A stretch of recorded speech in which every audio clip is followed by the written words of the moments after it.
nhưng mình chạy theo là giờ mới là trăm bị punya lebih banyak jadi voice file sebenarnya di file subjek dalam mulai di sana cek di sini cek lagi kan cek lagi kan cek habis jam lagi cek juga di file ini kan di file di urutan jam ini masuk lagi dia dengan lagi cok được rồi thì bọn này này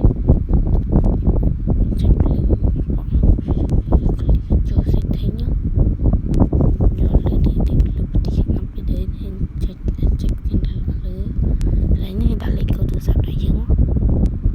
hay là chắc là từ này chắc là tí chắc là home chắc là chết nhiều lúc bình thường lấy chút tay em đi muốn mọi người còn sợ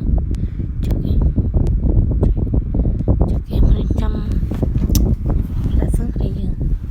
vì bọn này cứ em bắt nó chụp mà em tình yêu một là nhiều em cách lấy chặt cả thì nó lên chỗ trong bàn thì trong chân nuôi em chạy nó nằm mà ta đi chân nuôi mình nó chú bác ở bên này đi chứ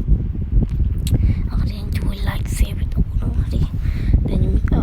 như mình cầm lăng chặt trái chân nuôi anh cũng chụp mà từ lấy trăm là slow tích là như vậy vẫn slow cho được cái chân chạy tôi bật vi phần lấy trăm tới thì chứ là tôi dùng cái cái đĩa slow chơi mà nếu cầm lớn trăm đó lấy xong trong giây vẫn nên mưa lê lê hết